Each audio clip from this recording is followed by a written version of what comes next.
안녕하십니까? 저는 GH 플랫폼 협업 구조 및 성능 향상 방안에 대해서 말씀드릴 GS링크 프레임워크 리더 김대원입니다. 이번 발표의 기술적 포지션에 대해서 말씀드리도록 하겠습니다. 먼저 저희는 클라우드 엣지 서비스 플랫폼 내에 3개의 프레임워크가 있습니다. 그 중에서 서비스 협업 프레임워크인 GS링크의 협업 게이트웨이 부분이 제가 발표할 내용이 되겠습니다. 본 내용은 목차는 다음과 같습니다.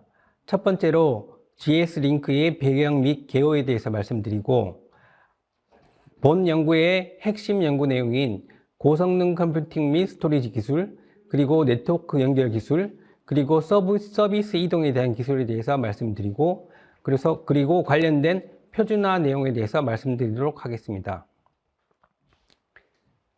첫 번째로 GS링크 배경 및 개요입니다. GS링크는 클라우드, 엣지, 단말 간의 수직적 협업과 엣지 간 수평적 협업을 위한 GH 플랫폼의 서비스 프레임워크 중 하나를 지칭합니다. 아래 그림과 같이 5G의 초고속 연결망에서 이런 특성을 활용한 다양한 이동체 대상 서비스에 관심이 증대되고 있습니다. 그리고 5G 기반 이동체 대상 서비스의 연속성이 보장이 요구되고 있고요. 그런 상황에서 엣지 간의 수평적 협업은 필요한 요소로 작용되고 있습니다. 이런 수평 협업의 요구가 증가됨에 따라서 GH 플랫폼 내에서 해야 될 일은 서비스, 데이터, 자원을 잘 오케스트레이션 하는 기능을 요구하고 있습니다. 다음은 GS링크의 연구 목표입니다.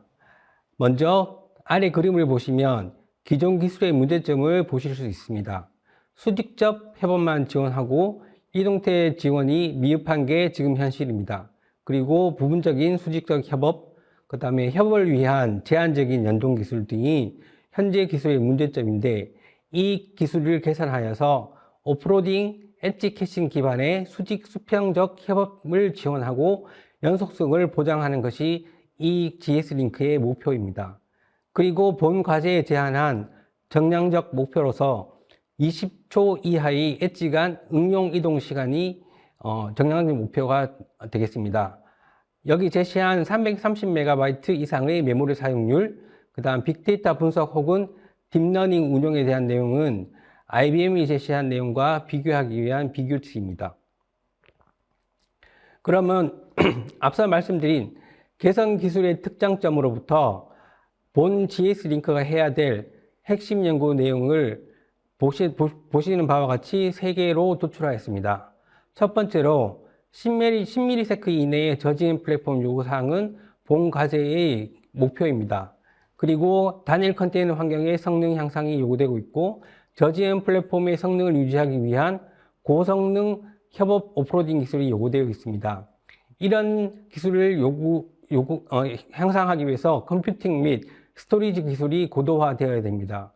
그리고 수직 및 수평 통합적 협업 기능과 수직 수평을 연결하는 고속 네트워크 기술, 그 다음 저희가 사용하고 있는 쿠버네티스를 다중 클러스터로 연결하는 기술을 포함하는 고속 네트워크 연결 기술이 지원이 되어야 됩니다. 그리고 마지막으로 끊임없는 서비스 마이그레이션과 서비스 이동을 위한 다운타임을 최소화하고 서비스 이동을 위한 스냅샷을 공유하는 기술인 고성능 협업 서비스를 위한 이동 기술이 필요하게 됩니다. 이런 3가지 기술을 핵심 기술로서 연구하고 있습니다. 다음 장부터는 이 내용에 대해서 자세히 알아보도록 하겠습니다. 첫 번째로 고성능 컴퓨팅 및 스토리지 기술입니다. 좌측 하단에 보시는 하이브리드 스토리지, 인메모리 기반의 하이브리드 스토리지를 자체 제작하여 본 연구에 적용하였습니다. 이 스토리지는 기가바이트 단위 메모리를 램 디스크로 활용합니다.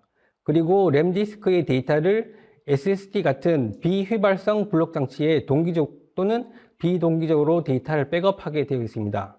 이런 디스크를 활용하여 이런 디스크를 컨테이너에 활용하는 두 가지 방법이 있습니다. 첫 번째로 이 디스크를 데이터 볼륨으로 활용하는 것입니다. 그래서 데이터를 저장하거나 혹은 캐시 용도로 사용할 수 있습니다. 그리고 마지막으로는 이 디스크를 활용하여서 컨테이너의 파일 시스템을 상주하도록 하여서 메모리 기반 컨테이너를 만들 수 있습니다. 좌측에 보시는 맵렉이라고 표시한 부분이 메모리 기반 컨테이너이고, 우측 하단에 보시면 이 맵렉을 어떻게 설정한 것인지 대해서 나와 있습니다. 이 장은 보시면 저희가 쿠버네티스를 가지고 설정을 한 내용인데요. 방금 말씀드린 메모리 기반 컨테이너를 노드 라벨로 설정하였습니다. 그래서 YAML 파일로 디플로이 하였고 테스트를 완료하였습니다. 이 장은 디스크의 성능을 측정하기 위해서 아까 말씀드린 디스크 볼륨에 대한 성능을 측정하였습니다. 측정한 툴은 FIO를 사용하여서 디스크의 IOPS를 측정하였고, 설정 정보를 보시면 다이렉트 IO, 태스크 블록 세 가지 케이스로 4K, 그 다음에 8K, 16K 이렇게 세 가지로 테스트를 하였고, 파일의 크기는 300MB, 그 다음에 생성 파일 수는 16개, 그 다음에 테스트 종류는 랜덤 리드 라이트, 그 다음에 리드 라이트 이렇게 네 가지 종류입니다. 테스트 결과 테스트 블록 크기가 클수록 더 빠른 속도를 보였으며, 현재 가장 빠른 디스크인 인텔의 옵테인 P면보다는 리드 속도는 최소 4배, 라이트 속도는 최소 2배 정도의 성능 향상을 보였습니다. 다음은 쿠버네티스 기반의 측정입니다. 방금 말씀드린 맵렉을 가지고 엔진엑스 디플로이를 해보았습니다. 그 결과 엔진엑스 디플로이 테스트 결과 30% 정도의 성능 향상을 보였고, 그 다음 엔진엑스를 구동한 이후에 웹의 성능을 테스트하였습니다. 아시는 A/B 테스트로 진행하였고 50번 이터레이션에서 반복한 결과를 수치로 나타내는데요. 그 결과를 보시면 요청당 시간의 최대 성능은 30% 정도 이상 빠른 결과를 보였고, 50분 평균 요청당 시간의 경우 16% 이상의 성능 향상을 보였습니다. 그리고 전체적으로 웹 테스트에서 전체적인 요청 시간 대비 최대 지연 시간의 편차가 매우 작음을 확인하였습니다. 다음은 저희가 만든 저장소 구조의 퓨처 워크입니다. 전체적으로 앞서 테스트 결과를 보시다시피 스토리지 성능은 매우 향상되었음을 알 수 있습니다. 그리고 엔진엑스 디플로이 때 발생되었던 풀링 시간을 제거하는 것이 필요할 것이라 생각됩니다. 그래서 이미지를 공유하거나 사전 다운로드를 통해서 캐시를 만드는 것이 키 관건인 것 같습니다. 그리고 앞서 말씀드린 웹에 대한 성능의 편차가 작음을 활용하여서 테일 레이턴시를 줄일 수가 있습니다. 그리고 메모리 기반 디스크인 만큼 이거에 대한 백업 스토리지 역할이 매우 중요합니다. 지속적인 테스트를 통해서 안정성을 확보하도록 하겠습니다. 다음은 GS-링크 네트워크 연결 기술에 대한 내용입니다. GS-링크에 대한 네트워크 연결 기술은 현재 많이 사용되고 있는 쿠버네티스의 다중 클러스터 연동 기술인 서브마리노를 사용하였습니다. 서브마리노는 현재 쿠버네티스 클러스터 간 오버레이 네트워크를 연결하는 프레임워크로서 CNCF의 오픈소스 프로젝트 중에 하나입니다. 쿠버네티스 클러스터에 서브마리너 배포가 가능하고 서로 다른 클러스터 간의 L3 네트워크를 연결하는 것이 특징입니다. 그리고 쿠버네티스 인프라를 활용해서 다양한 CNI를 지원하고 있습니다. 이 기술을 활용하면 기존 클러스터의 활용도를 극대화할 수 있고, 자체 만든 브로커를 구성을 위한 CRD를 설치를 할 수 있으며, subctl이라는 명령을 통해서 디플로이 브로커를 통해서 오퍼레이트를 배포할 수 있습니다. 아래 그림을 보시면 subctl이라는 명령어를 통해서 조인을 수행하고 추가 세부 컴포넌트 배포 및 멀티 클러스터를 연결하는 그림을 볼 수 있습니다. 다음은 이런 서브마린을 활용하여 저희가 인핸스먼트 한 기술에 대해서 말씀드리겠습니다. 먼저 다중 클러스터를 통합하기 위한 연결 구조로서 IPsec 기반 L3 터널링을 그대로 활용합니다. 그리고 그 위에 터널링 네트워크의 성능 향상을 위해서 SRIOV, DPDK 기반의 유저 레벨 네트워킹을 사용합니다. 유저 레벨 네트워킹은 VPP로서 벡터 패킷 프로세싱을 이야기합니다. 그리고 터널링 네트워크의 공유 캐시를 구성하여서 앞서 말씀드린 고성능 메모리 기반 스토리지를 활용하여서 공유 캐시로 활용할 예정입니다. 아래 그림은 말씀드린 내용의 전체 구조도를 보실 수 있습니다. 이렇게 제작된 내용을 가지고 저희가 테스트를 진행하였습니다. 첫 번째는 게이트웨이 노드 간의 IPsec 터널링의 성능을 측정하였고요. 두 번째는 파드 종단 간의 네트워크를 측정하였습니다. 오른쪽에 보시는 테이블은 저희가 테스트 환경에서 진행하였던 테스트 머신의 사양을 보실 수 있습니다. 첫 번째 케이스로 IPsec 터널링 구간의 테스트에 대한 시험 결과를 말씀드리면 서버 클라이언트 파드 쌍의 수가 20개 이상인 전 구간 FDIO VPP 와이어가드 케이블 드라이브가 서브마리노의 기본 와이어가드보다 0.3에서 2.6% 정도 우수한 것으로 나타났습니다.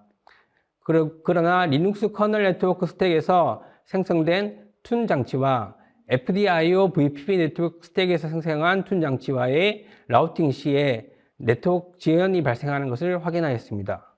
그리고 UDP 기반으로 동작하는 VTab의 지연으로 인해서 패킷 손실이 발생하는 것을 확인하였습니다. 두 번째 테스트입니다. 두 번째 테스트는 클러스터의 양쪽 클러스터의 종단 간의 파드 네트워크의 구간 성능을 측정한 결과입니다. 시험 결과를 보시면 서버 클라이언트 파드의 쌍의 수가 60개 미만인 경우에 기본 와이어 가드가 FDIO VPP 와이어 가드 케이블 드라이브보다 0.1에서 1.1 아주 미수한 차이 우수한 성능을 보이는 것을 확인했습니다. 그리고 서버 클라이언트 파드 쌍의 수가 60개 이상인 경우는 반대로 FDIO VPP 와이어 가드 케이블 드라이브가 0.2에서 1.5% 정도로 다소 우수한 것으로 나타났습니다. 그런데 네트워크 가용률을 보시면 FDIO VPP 와이어 가드 케이블 드라이브는 대역법을 거의 90% 활용하고 있습니다. 그러니 잘 활용을 하면 충분한 네트워크 속도를 낼 수 있을 것 같습니다. 다음은 협업을 위한 네트워크 구조의 퓨처웍입니다. 앞서 말씀드린 내용의 실험 결과의 문제점을 말씀드리겠습니다. 게이트웨이 노드에서 리눅스 커널 네트워크의 툰 장치와 FDIO VPP 네트워크에서의 툰 장치 사이에 패킷 유실이 많이 발생됩니다. 그리고 리눅스 커널 네트워크 스택에서 생성한 툰 장치와 FDIO VPP 네트워크 스택에서 생성한 툰 장치와의 라우팅 시 지연이 발생하고 있습니다. 이런 문제를 해결하기 위해서 쿠버네티스의 리눅스 커널 네트워크 기반의 VXLAN 네트워크 구성을 FDIO VPP 네트워크로 구성하여 패킷 손실을 최소화하도록 하겠습니다. 그리고 FDIO VPP 기반의 전용 CNI를 개발하도록 하겠습니다. 다음은 GS링크의 서비스 이동 기술에 대해서 말씀드리겠습니다. 본 그림을 보시다시피 보시면 서비스 이동을 위한 단일 클러스터 구조를 나타내고 있습니다. 좌측이 워커 노드이고 우측이 마스터 노드입니다. 좌측의 워커 노드에는 4개의 모듈이 설치됩니다. 앞서 말씀드린 메모리 기반 스토리지를 컨트롤하기 위한 mem디스크 컨트롤러, 그 다음에 마이그레이션을 컨트롤하기 위한 마이그레이션 컨트롤러, 그 다음에 글로벌 및 로컬 캐시를 제어하기 위한 캐시 컨트롤러, 그 다음에 GS링크를 위한 라우터 엔진인 라우터 에이전트가 설치되게 됩니다. 그리고 마스터 노드에는 총 5개의 모듈이 설치되는데요. 첫 번째로 클러스터 간 연결을 위한 게이트웨이 엔진과 마이그레이션 매니저, 그 다음에 캐시 매니저, 그 다음에 앞서 말씀드린 워커노드와 동일한 라우터 에이전트, 그 다음에 전체 네트워크를 관장하는 네트워크 매니저가 포함됩니다. 그리고 이 클러스터 간의 공유 스토리지 연결을 위해서 앞서 말씀드린 메모리 스토리지 기반의 NFS 쉐어링을 진행하였습니다. 다음은 서비스 이동을 위한 멀티 클러스터 구조입니다. 보시는 바와 같이 앞서 말씀드린 클러스터를 단일 클러스터로 구성하여 두 클러스터를 서로 연결한 구조입니다. 이전에 말씀드린 서브마리노 기반의 확장된 저희 게이트웨이를 통해서 연결이 가능합니다. 네트워크 프로토콜을 통해서 게이트웨이 노드에 네트워크 게이트웨이 엔진을 설치하게 됩니다. 이 설치된 게이트웨이 엔진은 서로 간의 IPsec 터널을 통해서 연결이 되고 그 사이에 글로벌 캐시를 통해서 데이터가 공유됩니다. 다음은 서비스 이동을 위한 POC에 대해서 말씀드리겠습니다. 이번 POC는 쿠버네티스의 연동을 위한 내용만 중점적으로 진행해서 좀 미흡하긴 하지만 쿠베 컨트롤이라는 플러그인을 쿠베CTL 플러그인을 자체 제작하였습니다. 쿠베CTL 플러그인은 고랭귀지 기반의 쿠버라 커맨드를 사용했고 쿠베 컨피그의 설정 파일에서 접근 권한 정보와 정보를 수집하여서 고 클라이언트를 생성한 이후에 마이그레이션 에이전트로 접속을 합니다. 마이그레이션 에이전트는 아래 명령어를 같은 명령어를 수행하게 됩니다. 이 명령어는 밑에 보시는 그림과 같이 각 워커 노드에 떠 있는 마이그레이션 에이전트 노드에 전달되어 명령을 수행하게 됩니다. 본 내용은 방금 말씀드린 내용으로 테스트를 진행한 결과입니다. 가벼운 테스트로서 migration.yaml이라는 파일을 만들고 카운터 예제를 만들었습니다. 이렇게 만든 내용을 가지고 쿠베네티스에서 디플로이를 실행하였고 이 디플로이된 내용이 쿠베에트리 2에 생성이 되었음을 확인하였습니다. 그리고 이 내용을 쿠베에트리 1으로 이동하는 쿠베CTL 컨트롤 명령어를 내렸습니다. 그래서 성공적으로 이동이 되었음을 확인하였고요. 본 테스트를 위해서 4번 이터레이션 해서 평균값을 구한 결과 27.75의 평균값을 가질 수 있었습니다. 향후 목표는 앞서 말씀드린 바와 같이 현재 프로토타입은 쿠베 컨트롤에 대한 연동 형태의 모습을 확인하기 위해서 만든 POC입니다.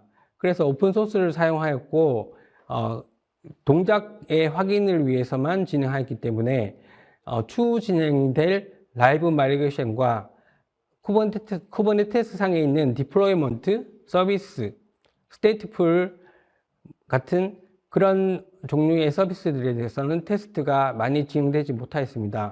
앞으로 이런 내용들에 대해서 좀 더 진행할 내용입니다.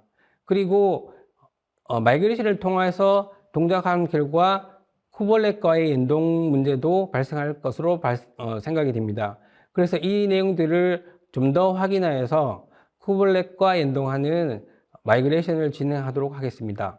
그리고 서비스 이동에 따른 마이그레이션의 최적화 방안도 연구되어야 할 것으로 생각됩니다. 다음은 GS 링크와 관련된 표준화 내용에 대해서 말씀드리도록 하겠습니다. 저희 과제에서는 표준화를 목표로 지금 활동하고 있는데요. 그 중에서 공적 표준화 기구인 IoT SG13에서 Overview and Requirement of Edge Computing이라는 이름으로 2021년 7월에 이니시에이트를 제안하였습니다. 그래서 좌측에 보시는 바와 같이 레코멘데이션이 지금 시작해서 진행되고 있고요.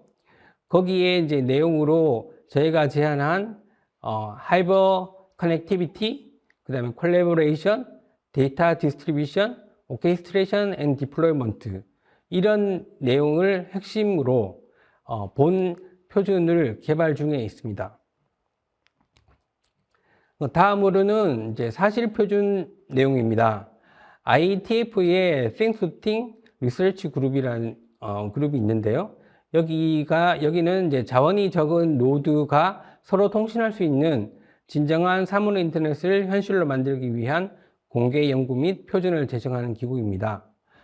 여기에 저희가 멀티 클러스터 엣지 시스템 아키텍처 앤 네트워크 펑션 리퀘어먼트라는 제목으로 초안을 발표했습니다.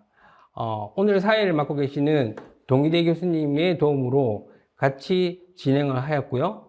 여기 내용은 단일 클러스터, 멀티 클러스터 연계, 그 다음에 멀티 클러스터 간의 네트워크 토폴로지, 그 다음에 협업에 관한 내용이 주 핵심 내용입니다. 그럼 마지막으로 GS링크에 대한 요약을 말씀드리겠습니다. 앞서 말씀드린 연구 내용에 고성능 컨테이너 및 공유 환경을 위한 저장소 구조로 사용자 레벨 네트워크를 활용하여 이것을 메모리 저장소와 연동하는 것입니다. 메모리 기반 스토리지 활용도는 앞서 말씀드린 대로 안정성 문제로 효율적인 캐시 구조로 만드는 것이 가장 중요할 것 같습니다. 두 번째로 협업을 위한 네트워크 구조는 앞서 테스트를 진행한 터널링 효과를 극대화하는 방안으로 성능 개선이 진행되어야 할 것 같고요.